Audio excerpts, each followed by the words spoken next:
nice to meet you at the chamber event. Nice to meet you. Or you pick up the phone and call somebody and talk to them, and you can immediately be in acquaintance with them. The other thing is your relationships. Relationship means, can you see that all right?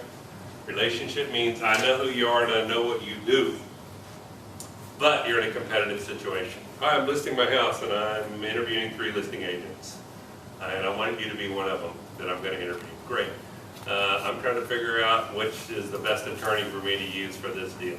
Now, it could be such a strong referral that people go, oh, I get that already, and whoever endorses you in some way go, oh, no. You know, David's my guy. He takes care of me, and you got to do business with him. Like if it's that strong of a referral, then the likelihood that you do business with him is much more powerful. You can teach people how to refer you much better, of course, but the reality is like, are you in a competitive situation or not? Now, the sweet spot, the golden egg here is the inner circle. So where I look at, there are some real estate trainers out there that say have no more than 250 people in your network or in your database. I'm seeing where that doesn't work very good anymore because there's not enough people in the network. So where I start looking at it is like there are certain people that need our services when they need our services. An example, okay, let's say you have a dog, okay, and you have a really good vet, and your vet takes really good care of you. So it would be really weird if your vet picked up the phone and said, hey, it's a little slow over here at the vet clinic. You know anybody that's got a sick dog or a cat? You know, go drum up some business over here. It's a little tough, man. I got some overhead and some rent. Huh? He's a demand generation. Yeah, so it'd be like, wow, that would be so far out of bounds. You go, well, that's weird. But when my dog is sick, I want to make sure that I can get a hold of somebody and take care of my dog. So when that need arises, I want to be in the place to be able to do that. So I want to position myself. That's where I throw out the quantity first. So the way I look at it, in your database, and real estate trainers will push up against this, but like every swinging person you know needs to be in your database. Your doctor, your dentist, your shrink, your vet, your hairdresser, your cousin in Colorado, whatever it is. Like every person you know has the potential maybe to refer you business. Now, then you can segment this based on your marketing budget. So what we do in a consistent, if you want to close that, Ken, that might be good. What we do on a consistent basis is I send out anybody that's in my database and I have an effective record. An effective record to me means I have your name, I have your physical address, I have your email address, and I have your phone number. If I have all that information, I can approach you in any of those ways. I can pick up the phone and call you. I could go by and see you really if I wanted. Usually I'd set an appointment or something like that, but there's these pop-bys and different stuff that you can do that surprise people, and that's a certain strategy. I can send you an email. I can send you out a low-cost blast email. I can connect with you in social networking. I do all kinds of different things having that information ready at hand. It allows me to more effectively communicate with a series of people because it's like a big funnel, and the wizard talks about this all the time. He uses his vortex all the time, which is like this big group of people. We send out an email blast once a month, and then 300 or 200 or 100 of them identify themselves and go, hey, I might want that. I'm not making an offer every time. Maybe it could be educational. It's like something like, hey, did you know about that? Did you know about the net worth requirements of people that are over 70? Like da-da-da, like all those types of different things. So you can go out there and like send stuff that is relevant as possible. You can't be relevant to everybody. It's funny, some people are like, take me off your spam list, and other people are like, oh, that's the best stuff ever, thank you. Like, it's just weird, It's like 2 emails in a row. I'm like, oh, I was feeling bad, now I feel good. But what's interesting is you have a group of people, because I never want to send anything to anybody that doesn't want it. So I want to give them a way to opt out and bail out and like permission marketing to the max. Now, I say all this to say, and I'm going to wrap it up here, because I'm not going to go through the rest of the presentation on what I was talking about in terms of like knowing your numbers, but a big thing is to know your metrics. We did a business planning class for a group of 16 realtors in here a couple weeks ago. There was like one in the room, I think he was the broker owner, who knew his metrics. He knew how many transactions he closed last year. He knew what his gross commission income was from that.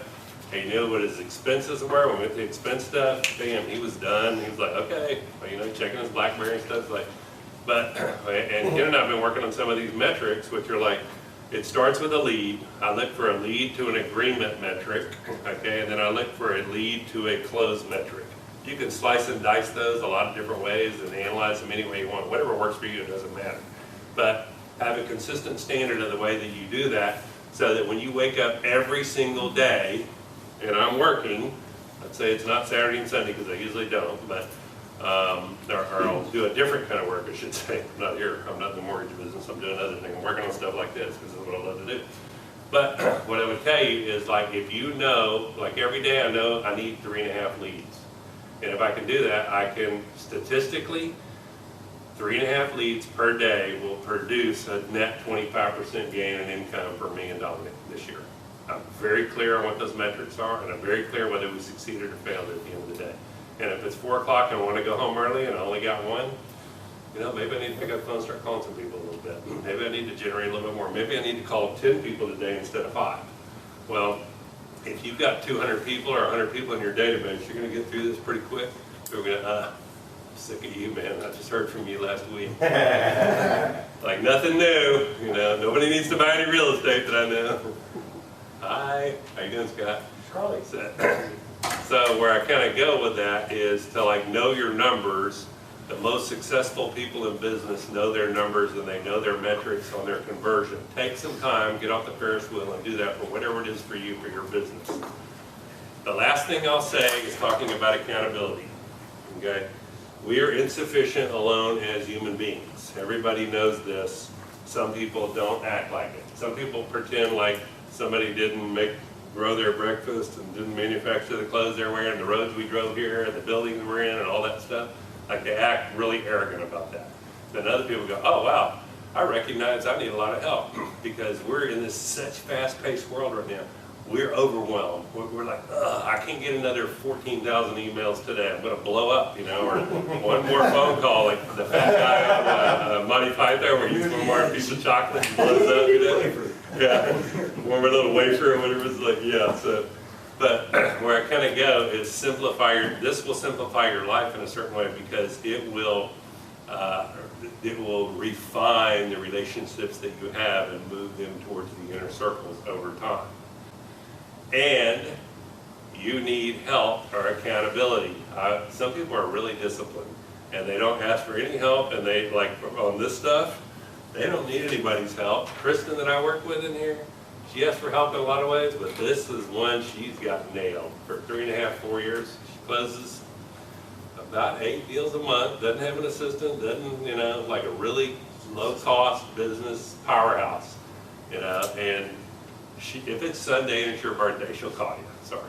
You know, that's it. And she knows when her birthday of all her people in her database and her clients are. But she holds this practice that if you're having trouble with this, what I recommend is find somebody. I create accountability in several levels in my life. I have accountability with my business partner, Tom. Gary Solk and I meet every Monday. Ken and I meet. We're at Dominic. We have every morning a team meeting and go through stuff, but you've got to create a structure for accountability in your life for whatever's important to you. So then it would show up something like this. You know, I got a coach, I pay a lot of money and have a conversation every 2 weeks, and when I don't feel the version of this, which is like on steroids that I have called Greatness Tracker, master this first before you get the Greatness Tracker. But if I don't have the squares filled out, then part of the consequences for my behavior are that I write a check for $25 to my favorite charity for every blank that's not filled in. So this gets really clear. Did I do it or did I not? Well, I was busy, blah, blah, blah, blah, blah. Did you do it or did you not? Okay. Like, you can ask a simple question, you know, when I coach my little reps and they go, well, you know, nope. I don't really care about all that other crap unless it was like I had appendicitis or some real good reason or my kid broke his arm or whatever it is, you know. But where I kind of go is like, as a standard practice, did you do it or did you not? And this becomes a really good way to discern at the end of the week whether you did it or not. Okay, I have nothing else to say. Do you know what percentage of your low reps do it? You know, consistently, Yeah, very few. It's bell curve. It's less than 20% consistently. Okay. Yeah, I'm just curious.